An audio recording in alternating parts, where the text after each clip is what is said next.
What's going on, everybody? This is Louis Shine. I want to talk a little bit about how you prepare your board for your pregame meeting. Naturally, before a game, your team might go out and they'll warm up and they'll come in, they might go back out again, but then your final time where you have your team come in so that you can give them your final instructions is when you will have your board prepared. At least that's how I used to do it. I would put different things on the board. So what this session is about is I would like to just give some instruction and just show you how I used to prepare my board so that as the season is coming up, or if you're in season when you're watching this, or even if you're out of season and you're trying to brush up on how you can be most effective during your pregame time when you're giving your players instructions. I'm hoping that this session will help you in terms of maybe getting your mind going on what types of things you would like to put on the board. So I like to put my board into a few different categories. One of the first things that I always put on my board is I would always put my matchups.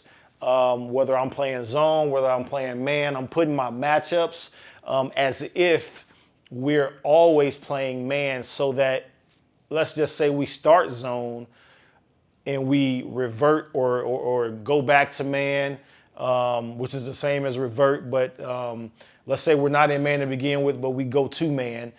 We'll always know matchups just in case we do that.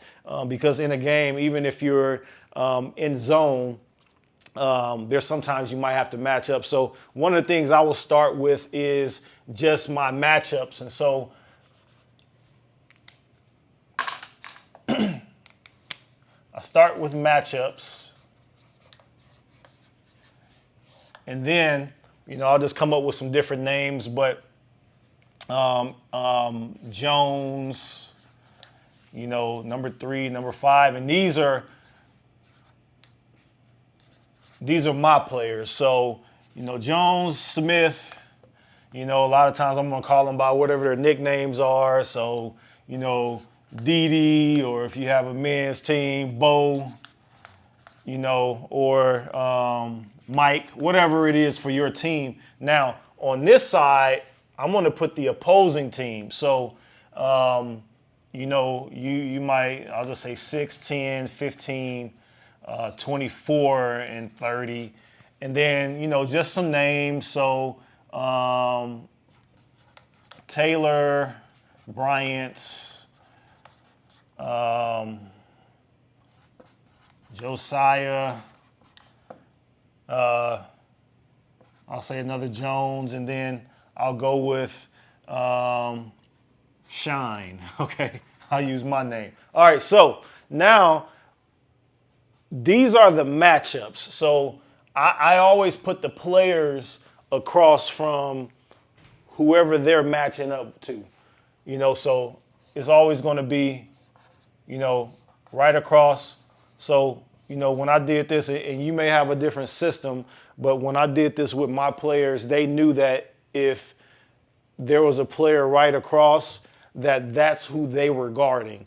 You can put numbers, or if it's understood, or you can go with positions, but by now you should already know that based on scout. So you may not have to go through that when you put everything on the board. So you can kind of do this however you would like to do. Now, if there was a specific type of defense, because when I do these matchups here, when I go with matchups, this is only telling them who they're matching up against.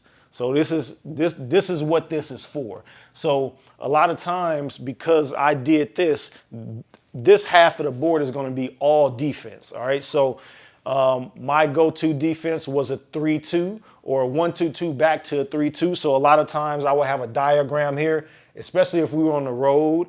And on the road, a lot of times they'll just give you a board. There's like no courts on it or anything. So I would always have my diagrams with whatever we're going in our half court set, and I would always have our diagrams with what we're doing defensively in a full court set. So in a half court set, Our go-to was a 3-2. Although we would do some man, our go-to was a 3-2 because we were very, very dangerous in 3-2. So I would draw that like that, and then here's our full court set. So I would just, and I know we knew it, but there were different things that if we had to talk through it, then this is the time we would talk through it. So we would have a diagram on the board, and this would be our, this will always be what we're defending. So we would start here, and this was our 1-2-2, back to a 3-2. So, I would have this here, 1, 2, 2, and then we would just talk through different things. So let's just say we knew that these two guards, they caused a problem in breaking the press. So, we would just talk through these things, but this would just give us just an opportunity to see what's going on. And so now we wouldn't have these X's on here. We would actually have the different people. So let's just say Jones was at the top. Then we would put Jones here. We would put their names, Smitty. And so this way, everyone knew where they were starting. Here's DD.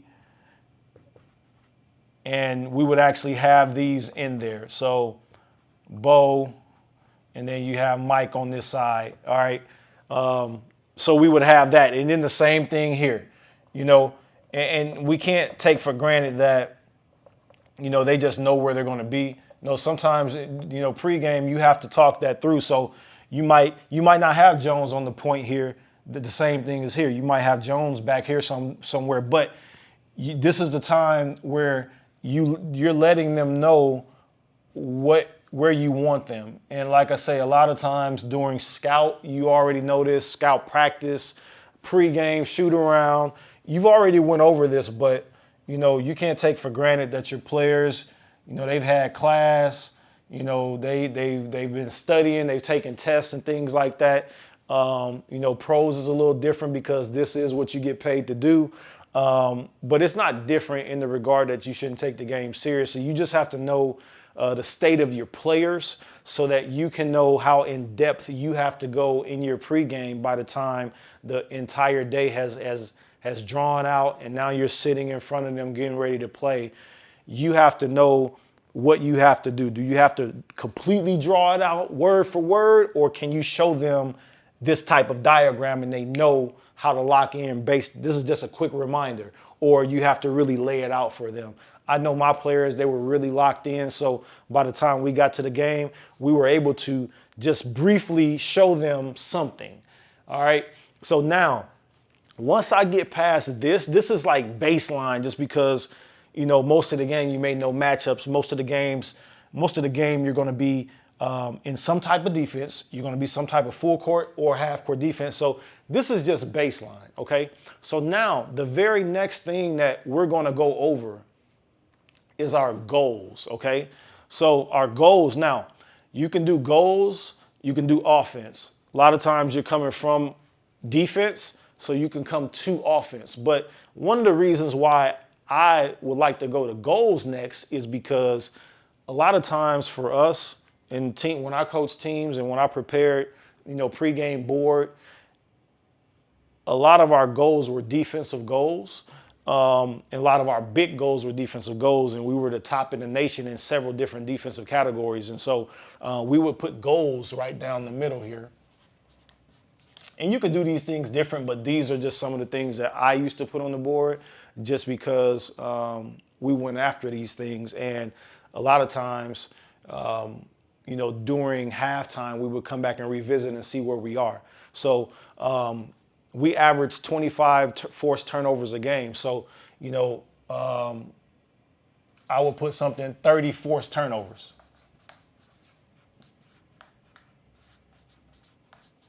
All right, so 30 forced turnovers. All right, so that'll be a goal. Another goal might be we're shooting to turn the ball over 12 times, 12 turnovers or less. Another goal for us would be 50 rebounds Another goal would be to hold our opponents to 10 rebounds below their average. All right. So let's just say a team we were playing, they were averaging 40 rebounds. Well, we're going to hold them to 30 rebounds below average. So 10 rebounds below average of their 40 would be 30 rebounds below average. And so that's what we would put up there. So we had different kind of goals for the game. Like we averaged 78 points a game. So, you know, for us, we're trying to hit 88 points. So these were, a lot of our goals were driven based off of the different categories that we actually coached. So forcing turnovers, we coached that. We had drills for that. 12 turnovers or less in the game, we had drills to mentally challenge our players to make sure they take care of the ball and not turn the ball over. And there were consequences for turning the ball over. So we try to make sure that it's forever on their minds so that when they're taking care of the ball, they're not throwing away passes that go into the locker room. So 50 rebounds, you know, whoever wins the rebounding battle will win the game. When I was a head coach at the Division II level, we were 4th in the nation in offensive rebounds. And so that's paramount. That is a paramount stat to winning games. If you have the ball, if you make the other team turn the ball over, you're going to have the ball. If you limit your turnovers, you're going to have the ball more. If you rebound more than the other team, then you're going to have the ball more and you're keeping it away from them and you're keeping them from having more opportunities to score and you're giving yourself more opportunities to score. If you keep them below their rebounding average, you're going to beat them in rebounding and you're going to keep them from having more opportunities to score and you're going to keep them from having more opportunities to stop you from scoring with defensive rebounds. 88 points. So that's 10 points above our average. If we're scoring 88 points and we're doing these things, hardly anybody's going to beat us. And I know with my team, with us scoring that many points. So you have to have goals for your game that actually speak to you winning the game. So we coach these items. You know, we watched the games that we've played and we've seen what was possible. And then we've seen games that we played when we've hit numbers like this and what we did to the other team and what it did to the other team. So this is our goal section. So we're going to have these like paramount. I would suggest you put them like right in the middle. You know, what goals that if you hit them will win you the game. If you hit all of these and you do that, you know, you should know with your team what numbers will help you win the game. All right. So, so these are some of the goals that we would have. And then, you know, sometimes we would go into other different things too. So some of the things that you can go into is, let's just say, if you go back over here and let's just say Taylor was the point guard, but let's just say Taylor averaged 5 turnovers a game. Well, we know for Taylor, we might come down here and say, force 7 turnovers. And then we might put in parentheses to, you know, for Jones, we might say Jones is guarding, but I want Jones pressure to pass. So Jones is pressuring the pass because I know that whenever Taylor has the ball, whenever a player pressures Taylor, Taylor tends to throw the ball away. So we're getting really specific at what Jones's defensive assignment is on Taylor that will cause Taylor to turn the basketball over. So this, we might go down the line. It's still kind of defense. We'll leave offense to the side. But defense, we're trying to disrupt their game plan. Now, we know that we're going to control what we do on offense. But if we can disrupt their offense, we have a big opportunity to win the game. So we're trying to pick them apart. What are they doing?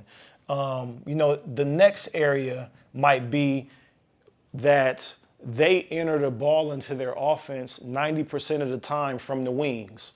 And so if we know that, then we know that they're entering the ball in here. So we might say here, we might say total deny wing entry, pass. So this assignment might be Jones and Smith, or you might have your three, Dede, because Dede is 15th in the country in steals, which my 3 guard was 15th in the nation in steals in NCAA Division II. So I want to have Dede out here as the 3, and then Jones is going to be on the point guard. So you got Jones up here on the point guard, so that leaves Smith. This is Smith's assignment, so they're playing all-out denial on the wings, and wherever the wings are trying to catch the pass, on the perimeter, on the wings, they're all-out denying, because what that's going to do is, if you're all-out denying the wings and you've looked on Synergy or you've studied their game film, and you know that 90% of the time they're trying to enter the ball into their offense through the wings. If you play an all-out denial on that, and of course you may not get it all the time, but you get it most of the time, you're going to disrupt what they're trying to do. So if a point guard is coming down the court trying to enter the ball into the wings, and they're making it hard for that point guard to get it to the wings, they're going to have to do something else. And this is our opportunity to figure out what else are they capable of doing, because by averages and by film, they do this 90% of the time. So you have a very good chance to disrupt their offense. So this is we've already talked about this. We have already talked about this in film. We've talked about this throughout the week. We talked about this in Scout. This is on their scouting report. Now, nothing here is new. This is just a reinforcing what we're about to do on the court. And in your board sessions before the game, this should not be like everything that you're going to do. You should have prepared for the game during the week and in your practices leading up to the game.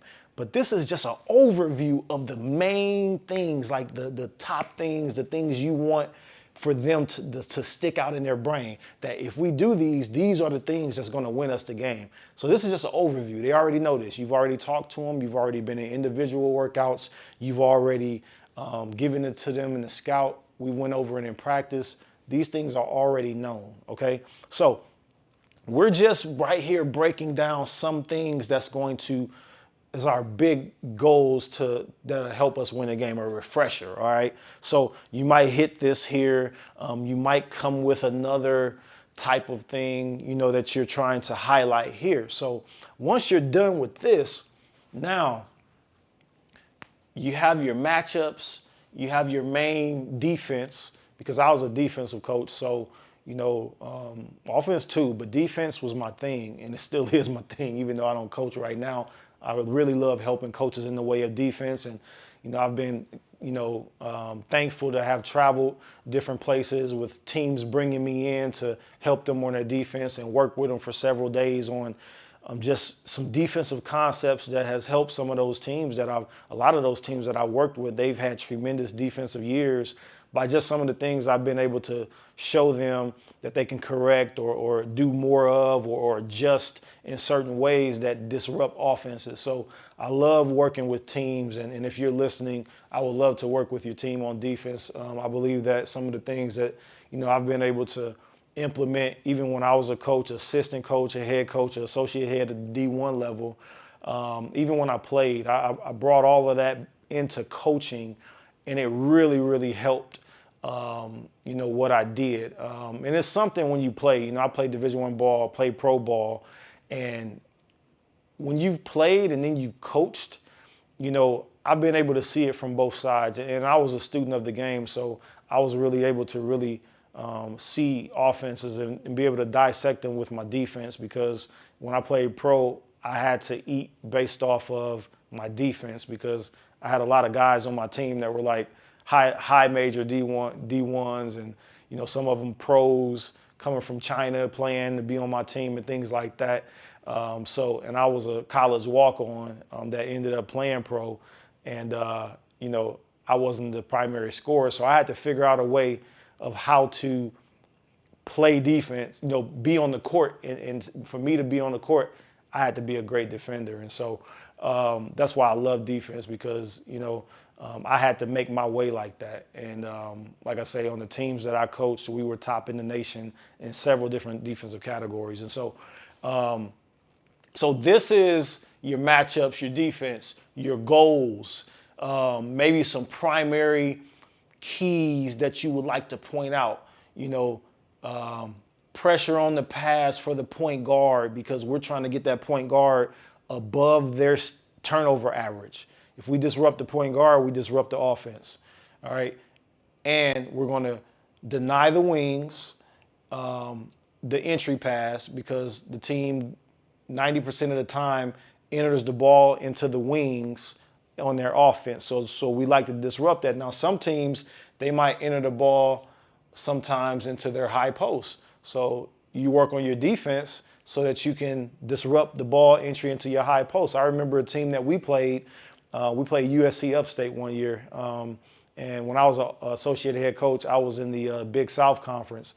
And when we played USC Upstate one year, they had this really interesting offense where they would enter the ball a lot into their high post. And so I can remember being in scout practice, and I was actually, their players trying to get the ball in the high post, and my players had to stop us from getting the ball in the high post. And so we worked on that, and it was pretty effective.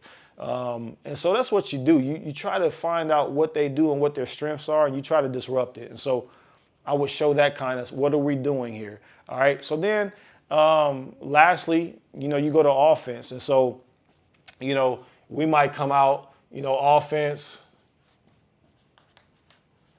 might hit offense, and then we might have like some key offenses that we're actually going to go to in this game because of what we've already studied about their defense. And so we might say, we're starting off in flex. One of my favorites was a flex, because, that was the flex offense is all read and react. And so, when we taught our players, flex wasn't just to go to these spots and move.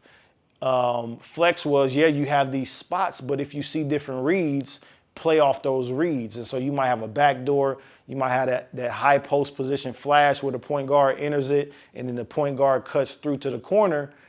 Well, there might be another read off of that where the defense is not paying attention. And so, we really taught our players how to run the flex. And a lot of the running the flex was a lot of individual workouts with read and react drills that taught them to read the different reads off of a flex. And a lot of times they would see reads off of the flex that we never seen. Like, just because you're out there, and sometimes as coaches, you're on the sideline, you can't see all the reads, but you have to trust your players to make reads based on what they feel and what they see.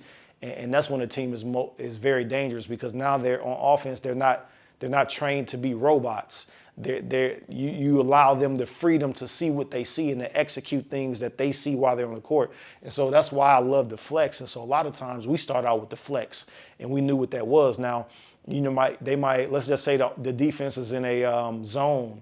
They got a zone defense going on. So we would go a zone offense. I remember one of the zone offenses we had, we would call it Zoe.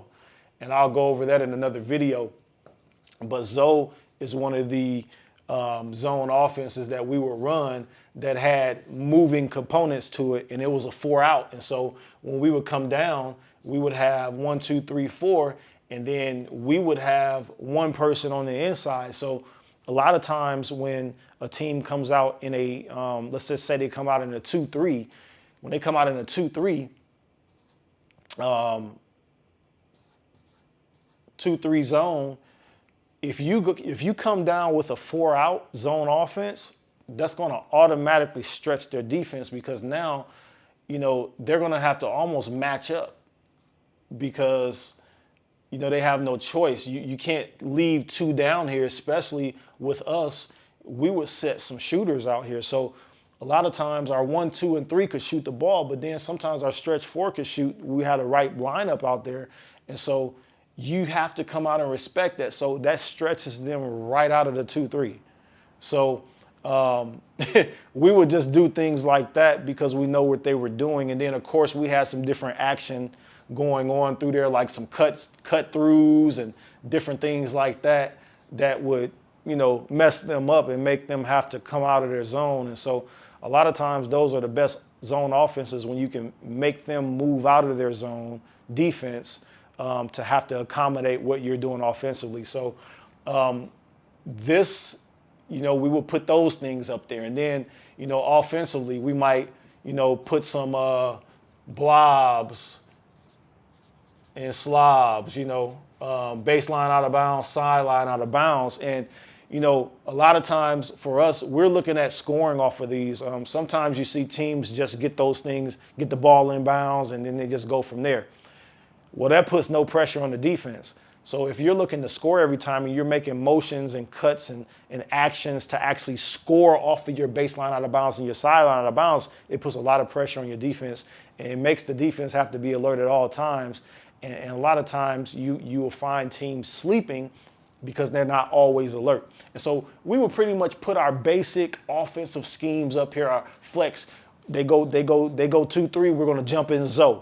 And then, baseline out of bounds, sideline out of bounds, we might have a certain action that we're doing, whether that's a stack or 4-out, or a box, or we might, there was one that we used to run called Virginia, where we would line our, on a baseline out of bounds, we would be like up here, you know what I'm saying, and taking it out of bounds, and we would have some different actions, coming off of that or whatever, so we would just do different things, but we would put some of those up here so that we could know, like, hey, this is kind of what we're running if they were running some kind of funky type of defense. But a lot of times we already knew kind of what we were doing. But this right here is just for if we had to show some things. If not, if I felt good about it, then we would just go with the names and we're good to go on that, so, and then you leave the last thing. This might be anything, just any other kind of directive. So let's just say you might want to say something like, and this is something I believed in the game by halftime. So I believe in that. You can teach your team how to play 2 quarters or a half and beat the team by halftime and end the game. A lot of teams come out and they coast the first quarter, this and that or whatever. But if you train your players how to play a half like it was all they had, you can take the breath out of the other team and the momentum out of what they're doing, and then by the time you come back after halftime, you do it again. So these are just different things that we would put. Protect home. And then we would say, just different things like, we might put the championship date for the conference or something like that, March 12th, and just different things that meant something to us that, would drive our players. So this could be, the record. So we're going for first in the nation in steals. You know what I'm saying? So like if there was a number, let's just say tonight, if we got 20 steals tonight, then we're going to be in the first place. So just stuff that, makes sense to us, that makes sense to your team, that is driving them. Hey, if we hit this mark tonight, then we're going to be the winningest team in school history or whatever. So let's go out and do this, and let's keep them to this many points or whatever the case. So pretty much this is just a quick overview of how I might do my pregame board. And there's a lot of different ways you can do it, but just to give you some just basic ideas, I didn't make it real complicated because like I say, I'm not teaching right here. You know, I am going over, this is a overview of what we've already talked about all week or in practice or in individual breakdown meetings, film. They already know this. They've already gotten these assignments. It's just a quick refresher just in case somebody's out to lunch. But if you train your team right, they shouldn't be out to lunch. Quick overview, matchups, your defensive assignments. You know, if you're man here, if you're zone, this is where you're sitting, this is where you are. Some goals these are game-winning goals. These are not just, hey, you know, play good defense, you know, make sure you got your hands up all game. Those are already givens. These are specific so that when we're coming in at halftime, I grab the sheet, I'm looking at the sheet, and it say, oh, forced turnovers, okay, we only have 10 right now. We got to step it up. How many turnovers? Oh, we already got 10 turnovers? Oh, okay. We got to take care of the ball. Or you know what? Hey, we only got 2 turnovers at halftime. Great job. Let's keep that up. You know, rebounds. Maybe at half we got 23. It's like, okay, we need 27 more rebounds. Oh, they only have 10 rebounds. Let's try to keep them to 20. So we're going over these goals and, oh, we have 52 points at half. Let's keep it going. Let's try to hit 100. So we're going over those goals at halftime. This is why this is so important, because if you keep your team on track with these, they're going to be reaching for that.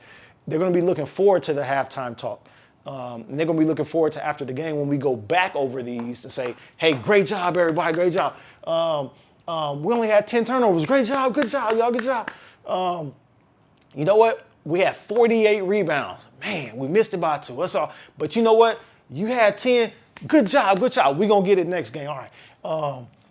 We held them to 28 rebounds. Good job. That's what I'm talking about. Yeah, that's what.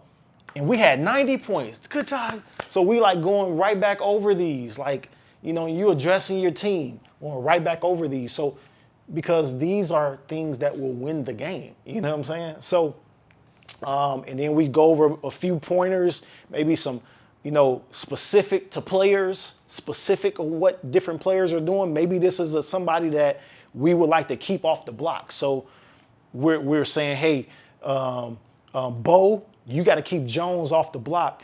And he likes to set up, or she likes to set up over this side. So you got to meet her out, you know, 10 feet from the rim and make her fight to get down. Like, those are different things. Like, if we know that that's a big deal and that player, maybe they're averaging 15 points in the paint or something like that, we're hitting those objectives that are like the game-changing stats. And then we come over here, we might show some of our offense, what we're starting out in, what we're going to go to. If they go zone, what we're going to do. Blobs and slobs, make sure we're cutting our actions and we're trying to score every time we take the ball out. And then in the game by halftime, it's got to be over at halftime. All right, protect home court. We're undefeated. All right, March 12th, remember, we're going to get the championship. We're going to bring home the trophy. All right, first in NCAA in steals, that's what we're trying to get. We're 5th right now, but let's go for that first tonight. If we get 20 steals, we will be in first place tonight. All right, let's go. And then everybody come in, you say your prayer, you know, whatever you do, and then you break from there, and then you go and play. So hopefully this has helped you. This is just my rendition of a sample pregame board that you can do with your team. You can add or take away or put the things that you would like, but hopefully just this example has helped you and can get your mind going into thinking about how you can be most effective in your pregame board and your pregame talk.